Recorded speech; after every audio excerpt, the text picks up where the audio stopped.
Assalamualaikum warahmatullahi wabarakatuh. Bismillahirrahmanirrahim. Alhamdulillahilladzi 'allama bil qalam 'allamal insana ma lam ya'lam. Asyhadu an la ilaha illallah wahdahu la syarika lah. وأشهد أن سيدنا محمدا عبده ورسوله لا نبي بعده اللهم صل وسلم وبارك على سيدنا ونبينا وحبيبنا وشفيعنا ومولانا محمد صلى الله عليه وسلم وعلى آله وأصحابه أجمعين. فقال الله تعالى في القرآن الكريم: أعوذ بالله من الشيطان الرجيم. بسم الله الرحمن الرحيم.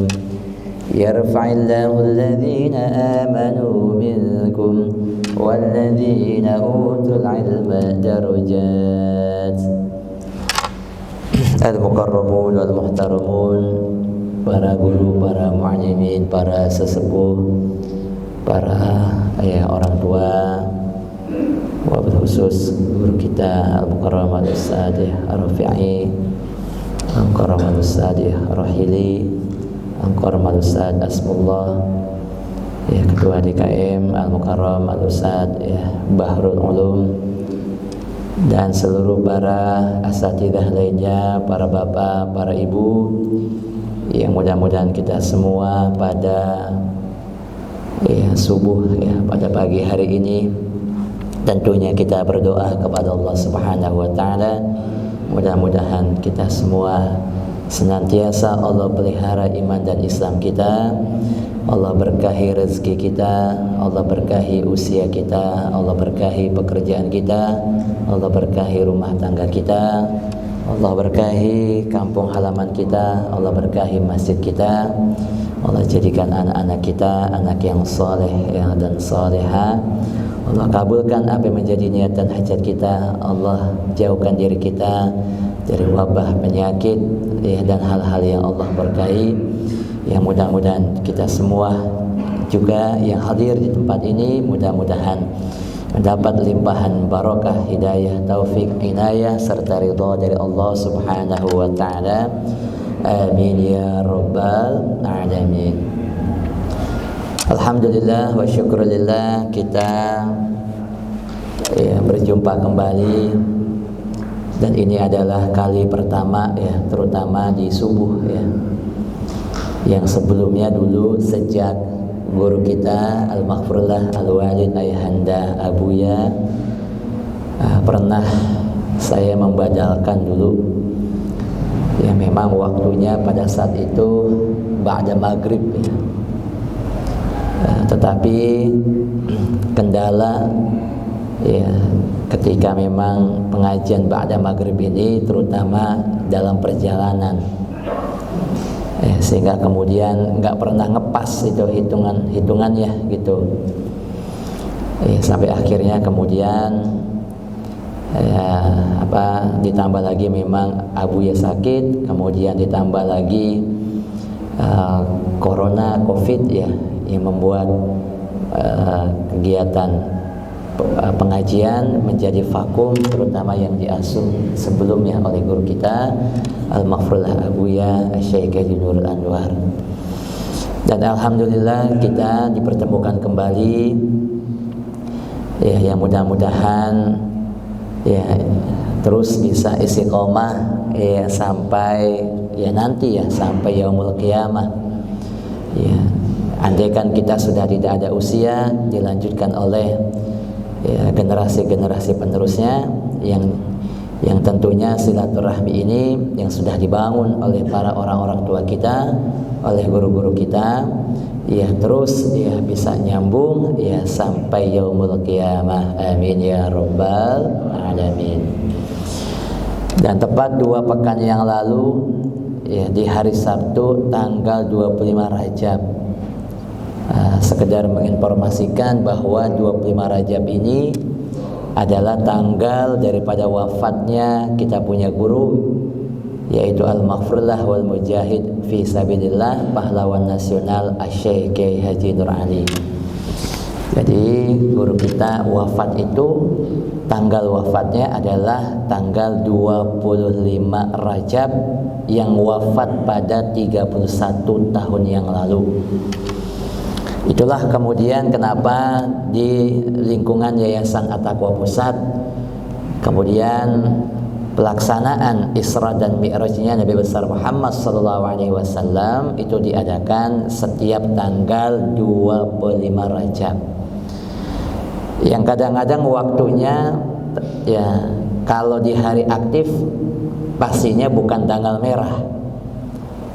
Dan ini pernah ditanyakan, guru kenapa sih nggak seperti Maulid? Kalau Maulid itu di At-Taqwa, Yayasan At-Taqwa Pusat itu diadakannya setiap tanggal 12 Rabiul Awal, dan saat itu bertepatan dengan tanggal merah, sehingga kami yang kerja itu bisa hadir. Nah, diadakannya tanggal 25 Rajab agar ya sekaligus haulnya daripada kita punya guru ya Al-Maghfurlah Kiai Haji Nur Ali. Nah, guru bukannya diadakan di malam hari itu ya, bulan Jumadil Ula. Kenapa kok di tanggal di bulan Rajab ya? Kalau di bulan Jumadil Ula itu mengikut daripada wafatnya orang tuanya Al-Maghfurlah Kiai Nur Ali. Sehingga diadakannya di waktu tersebut karena memang Al-Maghfurlah Kiai Nur Ali ingin orang tuanya pun juga ya didoakan ya, sampai-sampai ya beliau itu ya Kiai Nur Ali itu menunjuk sendiri kuburannya. Jadi saya pengen kuburan di sini. Itu kan kalau kita ziarah ke sana, di sampingnya itu adalah orang tua beliau. Nah, sehingga beruntunglah para jamaah sekalian bagi orang yang punya anak yang soleh. Ia akan selalu ingat dengan dengan orang tuanya.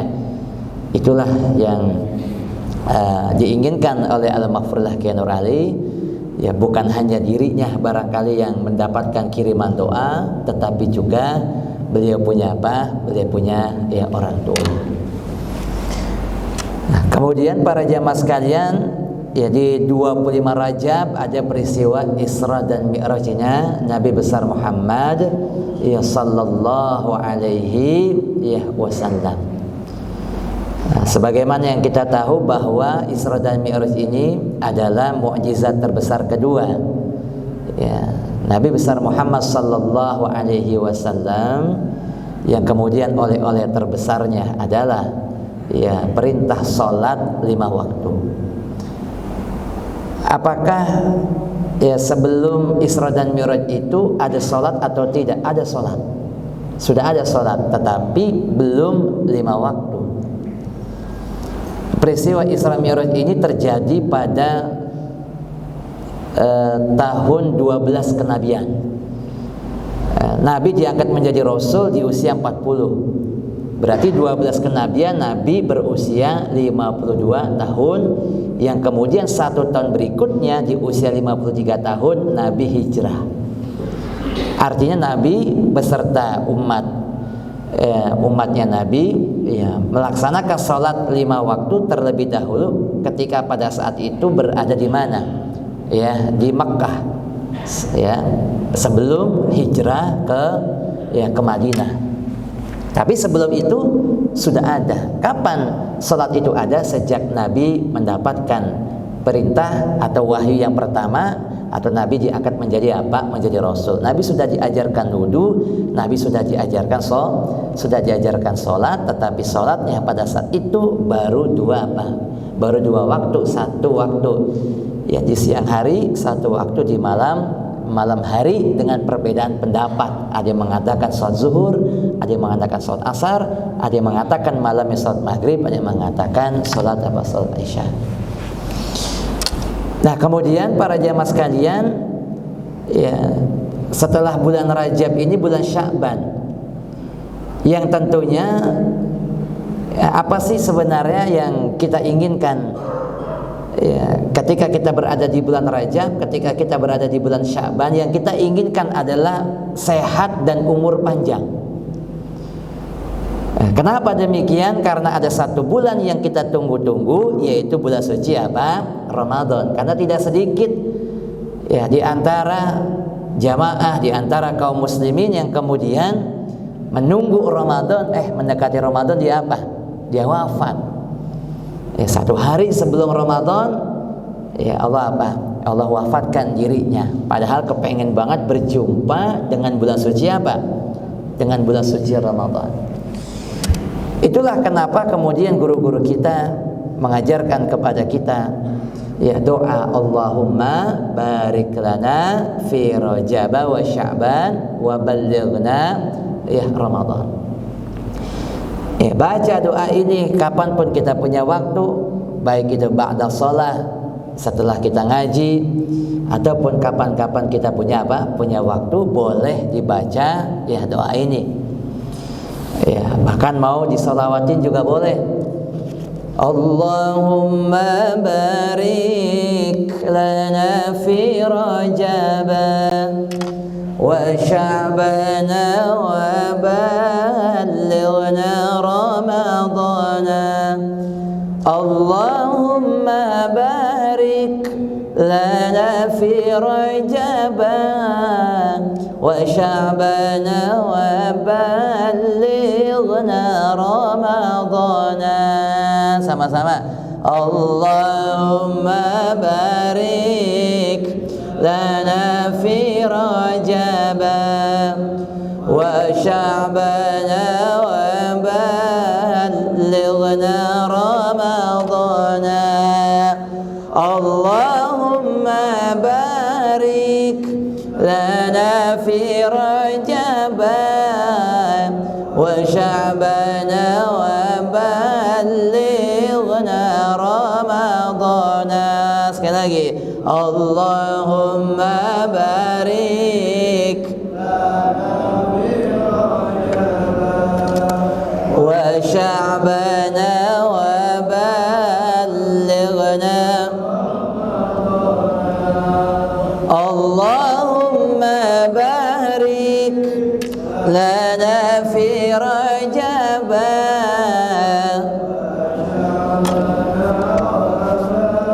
lighna Ramadan.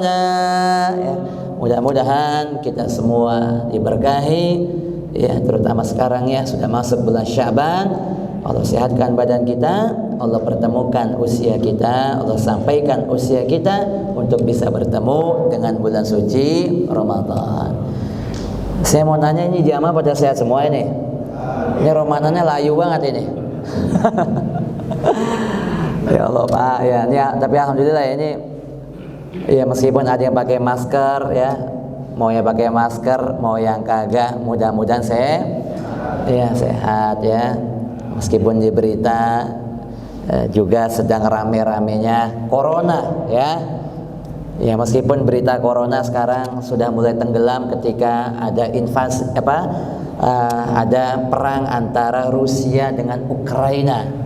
Kemudian ditemukan laboratorium tentang senjata biologi di sana, ternyata ada campur tangannya Amerika. Ya, dan itu adalah laboratorium tentang virus yang ini bisa membahayakan bagi bagi generasi manusia ya.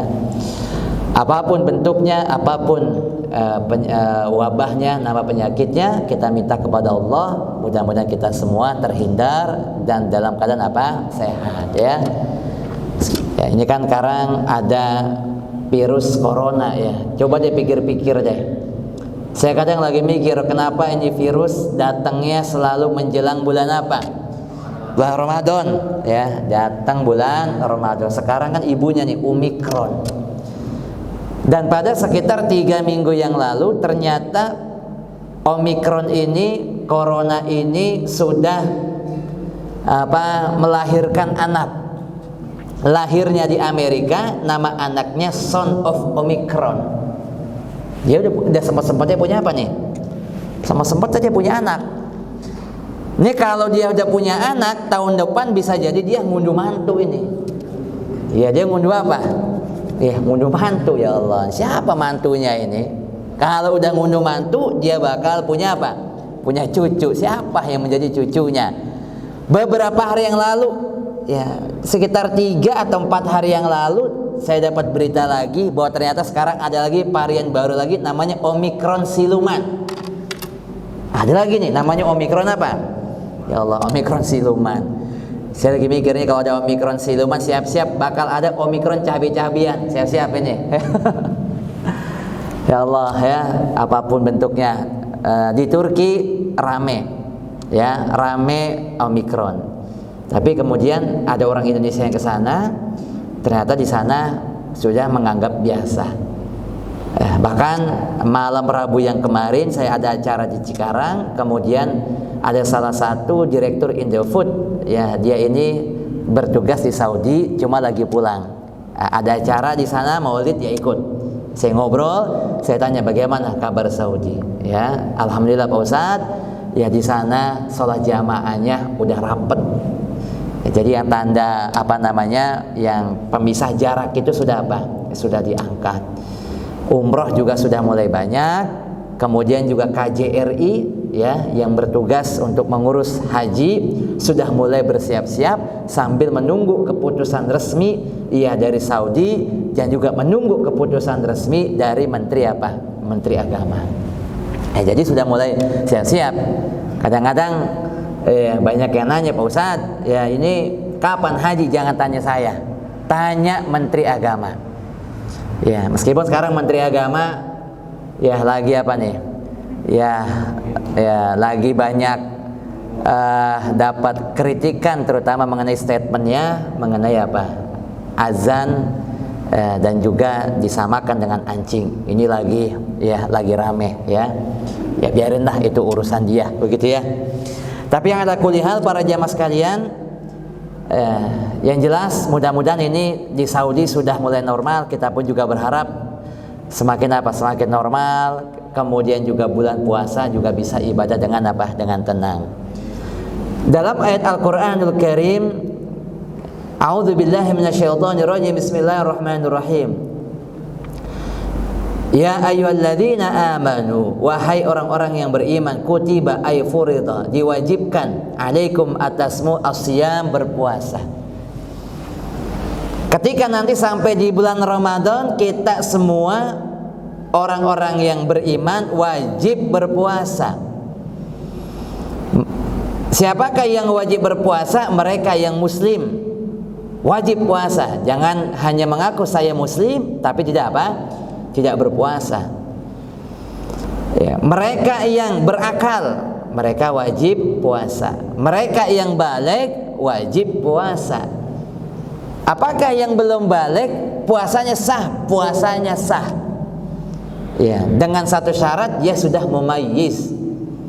Ya, ini umumnya rata-rata mumayyiz itu di usia 7 tahun. Di usia 7 apa? 7 tahun. Orang yang mumayyiz ini sudah ngerti. Kalau dikasih duit sudah apa? Sudah ngerti. Ini kalau di ujung harapan ada yang apa? Dulunya tukang jualan opak, harga opaknya itu 500. Ya, itu kalau dibeli, saya pengen beli opak nih. Berapa duit? 500. Dah, saya pengen beli opak 10, 5.000. Kagak mau dia. Jangan, enggak boleh 5.000 mak. Pokoknya ini harganya 500. Padahal kan 10 5.000 sama ya Pak ya. Kagak mau Pak. Pokoknya wajib 500. Jadi ngitungnya satu doang dia. Satu, ntar beli lagi satu lagi, begitu. Kagak bisa dia ngitung apa? Ngitung 10. Nah ini kalau yang begini belum apa? Belum mumayyiz. Sehingga ketika melaksanakan puasa, ya maka belum terhitung apa? Pahala, ya. Kemudian para jamaah sekalian, ada nggak orang yang tidak boleh atau boleh untuk tidak berpuasa? Ada. Siapa? Mereka yang sakit. Mereka yang apa? Mereka yang sakit, yang sakitnya membahayakan dirinya. Ini kata dokter, jangan puasa. Bapak ya lagi sakit, kena penyakit jantung koroner, umpamanya kalau puasa bisa ngap-ngapan. Nah itu boleh untuk kita berpuasa.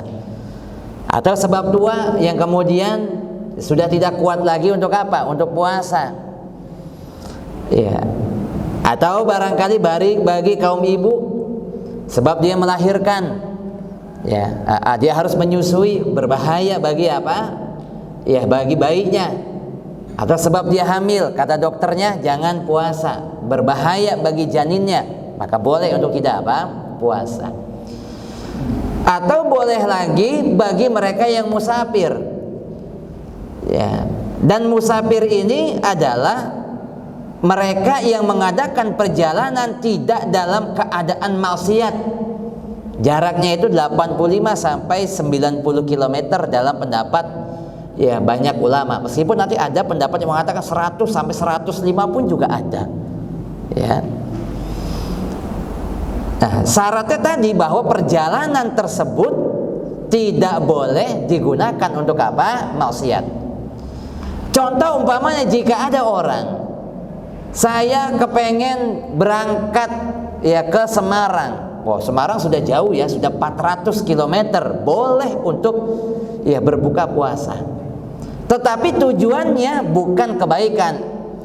Saya pengen ke Semarang, pengen ngerampok, biar supaya rampokan saya berkah, ya saya saya puasa dulu. Lah kagak ada ngerampok berkah, nggak ada itu. Makanya puasanya menjadi rusak dengan tujuan musafirnya, ya bukan karena Allah Subhanahu wa taala, ya karena tujuan untuk sesuatu yang ya dosa. Nah ini tidak boleh. Atau barangkali ada yang begini, kalau tadi dihitung jarak musafir itu 80 km ke atas, kemudian ada warga Gang Cilepuk, warga Pondok Gede, ya karena biasanya nih pas ketika musim ketika bulan puasa rata-rata panas begitu ya. Ya sekarang aja kan untuk hujan aja sudah mulai jarang. Itu biasa kalau giliran puasa kondisinya kondisinya panas. Jika ada warga Pondok Gede, Gang Cilepuk, ya, kemudian panasnya luar biasa, nyalain mobil keliling-keliling Pondok Gede, keliling-keliling Gang Cilepuk, ya, atau pakai motor, ya, 2-3 jam ketika lihat kilometer, lah ini udah 100 lebih kilometer, saya buka dah, itu kira-kira bagaimana? Tetap kagak boleh. Kenapa? Karena seorang musafir itu wajib dia keluar daerah. Dia keluar Keluar daerah. Kalau sudah keluar daerah, barulah terhitung Ya, terhitung dikatakan musafir. Ya, itu seperti itu. Nah, diwajibkan puasa. Kama kutiba 'alal ladzina min qablikum, sebagaimana puasa ini diwajibkan atas umat-umat sebelum kamu, sebelum Nabi. Saya punya guru namanya Asy-Syaikh Thahir Al-Masawi. Guru saya punya gurunya lagi namanya Asy-Syaikh Thahir Ibnu Asyur, seorang ulama dari Tunisia. Ia wafat di penghujung sebelum tahun 2000. Makanya saya belajarnya sama muridnya Asy-Syaikh Thahir Al-Masawi. Asy-Syaikh Thahir Ibnu Asyur ini, Asy-Syaikh Ibnu Asyur, ya seorang ulama dari Tunisia yang kemudian sangat terkenal dengan pandangannya terutama tentang maqasid asy-syariah. Yang diantaranya ya ia membahas tentang ayat ini nih, ayat puasa, ya ayyuhalladzina amanu kutiba alaikumusiyam kama kutiba alal ladzina min qablikum. Terutama kalimat kama kutiba alal ladzina min qablikum. Ia mengatakan bahwa ada 3 hikmah kenapa puasa ini sudah diwajibkan sejak umat sebelum kamu. Apa alasannya? Alasannya yang pertama, hikmah yang pertama, agar umat Nabi tidak iri, tidak ngeyel. Tidak iri dan tidak ngeyel. Saya kasih contoh begini, kita punya anak satu, anak kedua. Anak pertama kita kasih uang jajan, anak yang kedua nggak kita kasih uang jajan, yang ada kita suruh-suruh mulu. Kira-kira dia iri nggak? Iri. Anak yang kedua, dia akan bilang, akan protes kepada orang tuanya, "Mbak, ya, saya juga kepengen dibagi duit, ya, jangan cuma disuruh-suruh doang," kan begitu. Nah, begitu juga dalam persoalan puasa. Sehingga tidak ada alasan nih buat umat Nabi ya iri. Masa cuma kami doang sebagai umat Nabi yang kemudian apa? Diperintahkan puasa, umat sebelum kamu juga diperintahkan puasa. Mereka pun juga apa? Mereka pun juga puasa, sehingga engkau kagak boleh ngiri karena sebelum kamu mereka pun juga puasa. Nah, ini alasan yang pertama ya, hikmah yang pertama. Kemudian hikmah yang kedua, ya hikmah yang kedua, ya bahwa puasa ini sudah ada sejak sebelum umat Nabi kita, Nabi Muhammad Sallallahu Alaihi Wasallam, dengan tujuan apa? Supaya kamu mudah untuk mengikutinya. Bagaimanapun para jamaah sekalian, orang yang memulai ya lebih mudah bagi orang yang mengikuti, lebih sulit orang yang memulai, lebih mudah orang yang mengikuti. Ya, kita ini Pak sebagai penerus daripada orang-orang tua kita, tentunya lebih mudah. Ya, Al-Maghfurah Kiai Nur Ali ini yang saya tanya di beberapa tempat taklimnya itu, ya apalagi dulu akses jalan masih susah, ujung harapan betul-betul ujung, betul-betul apa? Betul-betul ujung. Ya, akses jalan belum terbuka seperti sekarang. Itu kemana-mana ya beliau itu jalan kaki dengan ditemani muridnya membawa patroma. Dan itu saya tanya langsung sama pelaku sejarah yang pernah bertemu bahkan belajar langsung dengan Al-Maghfurah Kiai Nur Ali. Ya, bahkan malam Kamis kemarin saya di Bojong, itu pernah Kiai Nur Ali itu pengen dijemput. Itu kan Bojong Tarumajaya agak jauh ya. Dan saya naik kendaraan aja sekitar 45 menit. Pernah pada saat itu ingin dijemput, "Pak Kiai, saya ingin jemput." Ya, barangkali Pak Kiai capek, marah itu. "Lo nganggap gua kagak kuat. Perang aja gua jalanin, apalagi timbang jalan begini." Begitu Pak. Padahal di usia yang sudah tidak muda lagi. Nah, sehingga para jamaah kan kalau guru kita dulu kayak gitu, ya, ini malu kalau kita nggak rajin. Malu kalau kita kagak rajin. Membangun masjid lebih sulit dibanding kita merawat. Ya, kita kan sudah lebih enak ini, tinggal ngejalanin doang. Ya, dulunya orang tua kita bagaimana jeripayanya membangun ini masjid, ya, kemudian juga membangun kampung, masyarakat, ini tentunya perjuangannya jauh lebih berat dibandingkan kita sebagai yang meneruskan. Sehingga ada pesan di sini, wahai umat Nabi, ya Anda ini sudah lebih enak. Kenapa? Karena sudah dicontohkan oleh umat sebelum kamu. Anda tinggal ngikutin doang. Masa ngikutin doang pakai kagak bisa? Kayak begitu. Kalau yang dulunya kuat, masa kamu kagak kuat? Malu. Kamu kan ngakunya kuntum khairu ummatin ukhrijat linnas, ngakunya sebagai umat ya, umat terbaik kan begitu. Tapi kemudian kamu tidak puasa, malu. Malu.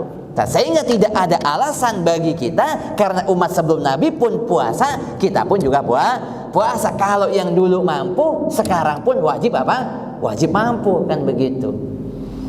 Ini alasan yang kedua, hikmah yang kedua. Kemudian yang ketiga, yang terakhir, kata Ibnu Ashur, bahwa para jamaah sekalian, puasa ini mengandung kebaikan. Puasa mengandung apa? Mengandung kebaikan. Jika tidak ada kebaikannya, maka tidak akan dilanjut. Apa contohnya? Saya kasih contoh, nikah mut'ah. Ya, pernah Nabi kita Muhammad SAW membolehkan kepada para sahabat ketika pada saat itu lagi perang. Ini romanannya sahabat lagi gegasak-gegesek baik, begitu ya. Kemudian kata Nabi, silakan ya, untuk apa? Untuk nikah mut'ah. Dari peristiwa ini kemudian ada orang yang begitu, Nabi saja pernah membolehkan nikah mut'ah. Ya. Kemudian kan setelah itu Nabi melarang. Ya, Nabi apa? Melarang nikah mut'ah tersebut. Loh, kenapa kok Nabi pada saat itu membolehkan kemudian melarang? Oh, berarti enak banget jadi sahabat ya. Pernah dibolehkan nikah apa? Nikah mut'ah. Kalau begitu kami pun juga boleh meskipun cuma sebentar. Ini ada orang yang begitu. Coba dilihat dalam sejarahnya, silakan dibaca. Apakah sahabat ketika dibolehkan nikah mut'ah kemudian sahabat ikut-ikutan nikah mut'ah? Kagak. Ya, meskipun Nabi pada saat itu membolehkan. Dan ini bisa jadi berbeda andaikan Nabi usianya panjang, Nabi ngisi taklim di Masjid Nurul Jannah di subuh hari ini. Wahai umatku, ya, wahai Gang Cilepuk, ya, warga Masjid Nurul Jannah, aku bolehkan untuk nikah mut'ah selama 1 minggu atau selama bulan Sya'ban. Kira-kira saya tanya, ini para bapak melakukan apa tidak ini? Wah, melakukan, kesempetan ini, emang kita tunggu-tunggu, begitu kan? Emang kita apa? Kita tunggu-tunggu, ya. Ya bini tarikannya udah kurang kuat kan begitu ya. Iya, udah apa namanya? Ya, udah loncer begitu ya. Wah, udah dah kebetulan ini dikasih kesempatan. Barangkali itu yang akan kita lakukan. Nabi ngebolehin. Tapi tidak dengan sahabat. Ya, itu keimanan sahabat itu luar biasa ya. Dibolehkan untuk nikah mut'ah tapi sahabat tidak apa? Ya, tidak melakukannya. Nah, seperti itu. Artinya para jamaah sekalian, ada sesuatu yang tidak bagus di sana sehingga Nabi kemudian apa? Kemudian Nabi melarang. Nah, berbeda dengan halnya puasa. Puasa ini sudah ada jauh sebelum Nabi. Kemudian ya, pada umat Nabi pun puasa terus diwajibkan sampai kapan? Sampai nanti umat manusia habis, sampai kiamat terjadi. Kenapa demikian? Karena puasa banyak kebaikannya. Puasa banyak apa? Banyak kebaikannya. Ya. Tidak ada orang yang mengatakan bahwa puasa itu tidak bagus. Dalam dunia medis, kesehatan, puasa itu bagus. Ya, puasa itu apa? Puasa itu bagus, puasa itu menyehatkan. Ya, bahkan juga bukan hanya menyehatkan kita punya fisik, tapi juga menyehatkan kita punya hati, kan begitu ya. Orang kalau puasa Pak, ya ama maksiat itu rada apa? Ya rada males. Apalagi kalau sahurnya pakai terong, tambah lemes itu Pak. Ya makanya anak santri, kenapa sih Pak Ustadz anak saya mendekati terong? Bagus Pak. Sebab kalau dikasih daging itu baunya udah pengen nyereding baik. Ya, coba deh. Makanya kalau pengen galak diranjang kan begitu, makan daging yang banyak, galak itu diranjang. Tapi ketika makannya tahu, tempe, terong, lemes. Makanya anak santri mah kagak macem-macem. Kenapa? Orang makannya tahu, terong doang dia. Seminggu sekali perbaikan gizi, kasih dah daging. Kan begitu, kagak tiap hari. Kalau tiap hari, itu maunya apa? Beringas. Begitu juga puasa. Ya, kadang-kadang kan kita begini Pak. Kenapa? Ya hawa nafsu kita itu seringkali apa? Ada dalam diri kita. Karena yang kita makan itu banyak. Saya punya kawan, saya tanya, udah sarapan atau belum? Belum. Beneran sama sekali belum. Saya emang gak pernah sarapan. Kuat gak pernah sarapan. Cuma makan lontong doang 12. Lontong 12 dia bilang belum sarapan. Nanti siang para bapak dikasih makan roti, saya tanya kira-kira udah makan atau belum? Belum Pak Ustadz, meskipun makan rotinya 5. Tetap baik nasi mak dicari. Kenapa? Belum apa? Belum makan roti doang. Padahal makan itu Pak. Orang Arab itu saya tanya, mauan pilih roti atau pilih nasi? Mereka lebih pilih roti. Roti ketika mereka makan cukup. Kalau kita kebalikannya, mau roti berapa tetap ibaratnya belum apa? Ya belum makan. Siang kita makan, nanti sore ya kita apa? Makan lagi, malam pun kita makan. Makanya hawa nafsu kita itu apa? Selalu muncak ya. Nah itu. Dan ada satu lagi sebelum nanti jika ada pertanyaan, satu lagi yang saya ingin sampaikan. Ada satu hal yang mahal dalam peristiwa Ramadan. Saya contohkan begini para jamaah sekalian, ketika para jamaah diundang kondangan resepsi pernikahan, pertanyaan saya, siapa Orang yang pengen ditemui, yang pengen bapak-bapak atau ibu lihat di acara kondangan atau resepsi, siapa? Coba. Nganten kan? Meskipun pada saat kita datang disambut oleh dayang-dayang, mereka pun juga apa? Di make up cantik, bahkan bisa jadi lebih cantik dibanding pengantin. Tetap yang kita cari mana ngantennya, kan begitu. Saya masih ingat Abuya ketika menikahkan saya dan juga adik-adik saya. Ya, kata Abuya, aduh, kayaknya pengen nikahin di gedung aja kali ini ya, capek banget nikah di kampung. Nikah di kampung itu capek, Pak. Ya. Ya, kadang-kadang biaya bisa lebih apa? Lebih besar. Kita kalau masak di rumah ya bisa lebih apa? Lebih murah. Kadang-kadang orang masyarakat setempat datang gitu ya, tengah-tengah datang, itu kan kadang-kadang bukan cuma bantuin, Pak, tapi bantuin mah iya, ngebungkus mah iya, gitu kan ya. Iya, kadang ngebungkusnya banyak banget lagi. Nah, itu yang bikin apa? Jauh lebih besar. Kata Abuya, udah biar rapih di gedung aja. Kemudian ada masyarakat bilang begini, Guru, Abuya, Pak Kiai, kalau Pak Kiai ngadain acaranya di gedung, kan orangnya terbatas. Kami warga masyarakat, orang kampung kagak bisa ngelihat nganten.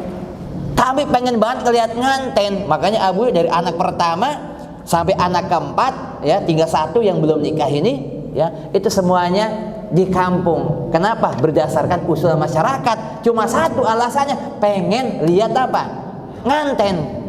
Kagak ada yang Pak Kiai tolong ngadainnya di rumah aja, ya, jangan jauh-jauh, saya pengen ngelihat dayang-dayang. Kagak ada yang bilang begitu, pengen ngelihat nganten. Sehingga para jamaah sekalian, begitu pun juga di bulan Ramadan ada yang namanya pengantin Ramadan. Pertanyaannya, siapa atau apa yang disebut pengantin Ramadan ini yang paling mahal ini? Maka kata Allah Subhanahu wa taala dalam ayat Al-Qur'an, a'udzubillahi minasyaitonirrajim, bismillahirrahmanirrahim, syahrul ramadhanal ladzi unzila fihil Qur'an hudan linnas wa bayyinatin minal huda wal furqan. Di bulan Ramadan itu diturunkannya Al-Qur'an. Al-Qur'an ini sebagai mukjizat yang pertama, yang kedua kan tadi Isra dan Mi'raj, ya. Makanya dalam bulan Ramadan itu ada satu yang paling mahal yang mohon jangan dilewatkan, yaitu Al-Qur'anul Karim. Baca Al-Qur'an, ya, minimal 1 kali khotam, ya, bisa juga ditambah, pengen banyak lagi dapat khotamnya, bikin tadarus, bikin tadarus, ya. Nah, sehingga jangan sampai kita melewatkan amalan pengantin Ramadan ini, yaitu Al-Qur'anul Karim. Ketika bulan Ramadan, jangan hanya kita melaksanakan puasa, menahan lapar dan haus, tapi isi juga dengan kegiatan baca Al-Qur'an, ya. Barangkali ada waktu sampai pukul 6, ya, disilakan bagi yang ingin bertanya.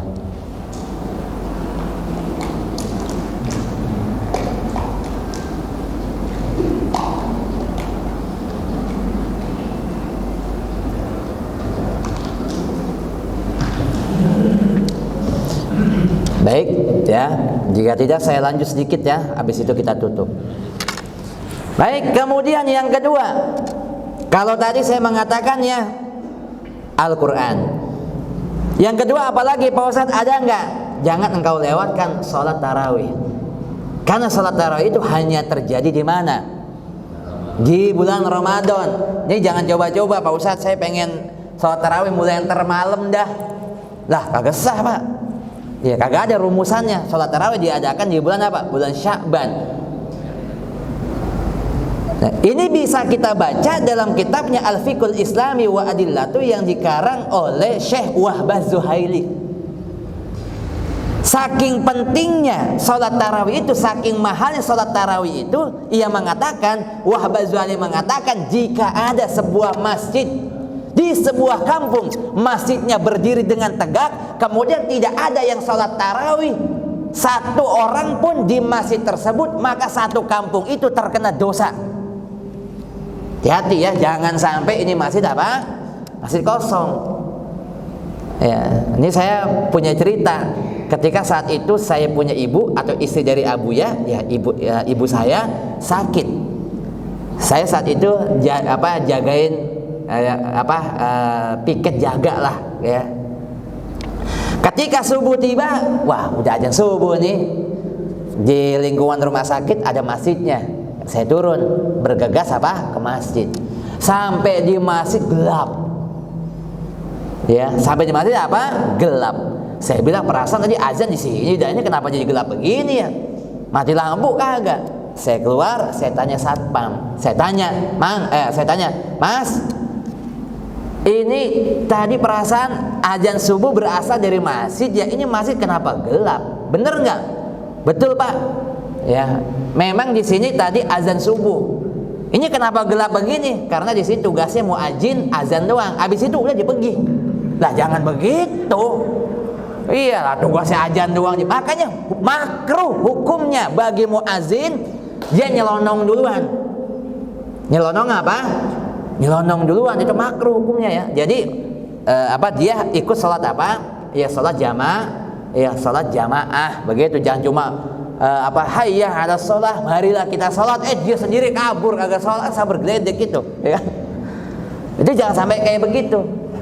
Tapi alhamdulillah di masjid-masjid ya kita, di masjid yang ada, salat tarawih selalu ramai, bahkan setiap hari selalu ada kemajuan. Hari pertama ini biasa sampai keluar-luar nih ya. Banyak ini sampai keluar-luar. Masuk hari kedua ada kemajuan. Apa yang maju? Safnya maju. Hari kedua ada kemajuan. Apa yang maju? Safnya maju. Hari ketiga maju lagi safnya. Hari keempat maju lagi. Hari terakhir tinggal imam doang udah. Ya, sama dua aki-aki di belakang. Saking apa tuh? Sakingnya ada kemajuan begitu ya. Ya mudah-mudahan sih nggak kayak begitu ya para jamaah sekalian. Mudah-mudahan masjid kita ini selalu rame dengan orang apa? Orang yang ya tarawih, sholat tarawih. Kemudian yang terakhir yang bisa kita kerjakan adalah ya kita memperbanyak amalan-amalan sedekah ya. Pahala orang yang puasa besar. Maka di antara pahala yang besar juga adalah ketika ia memberikan sedekah. Di antaranya memberikan makan berbuka bagi orang yang ya puasa. Ketika orang yang memberikan makan bagi orang yang berpuasa, maka dia pun mendapatkan pahala seperti orang yang berpuasa. Ada 10 orang yang kita kasih makan ya, maka kita mendapatkan pahala 10 orang yang sedang berpuasa, ditambah diri kita 1. Jadi kita punya pahala 11. Ya, kita punya pahala 11. Banyakin ya sedekah. Kalau nggak bisa ngasih makan berat, ngasih takjilan dah. Kalau nggak bisa setiap hari, ya minimal setengah bulan. Nggak bisa setengah bulan, ya minimal hari-hari yang kita sanggup. Kalau nggak sanggup sama sekali, minimal ada 1 hari yang kita sanggup. Atau apapun jenis sedekahnya, atau apapun jenis sedekahnya ya. Jadi perbanyak kita ya kita sedekah, karena pahala di bulan Ramadan itu Allah lipat gandakan ya. Sehingga para jamaah sekalian yang dirahmati Allah Subhanahu wa taala, mudah-mudahan kita semua ya Allah sehatkan badan kita. Nanti di bulan Ramadan kita pun bisa bertemu dan bisa melaksanakan ibadah di bulan suci Ramadan dengan sebaik-baik ya, baik ya, amin ya rabbal alamin. Barangkali pertemuan ini kita cukupkan. Insyaallah kita akan lanjut lagi pada pertemuan berikutnya. Mudah-mudahan kita bisa bertemu dalam keadaan sehat dan panjang umur. Amin ya rabbal alamin. Al-Fatihah.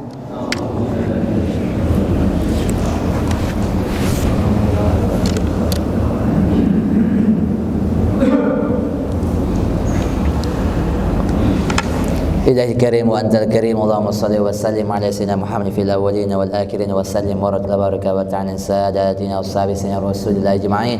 بسم الله الرحمن الرحيم لله رب العالمين اللهم صل على سيدنا محمد وعلى آل سيدنا محمد.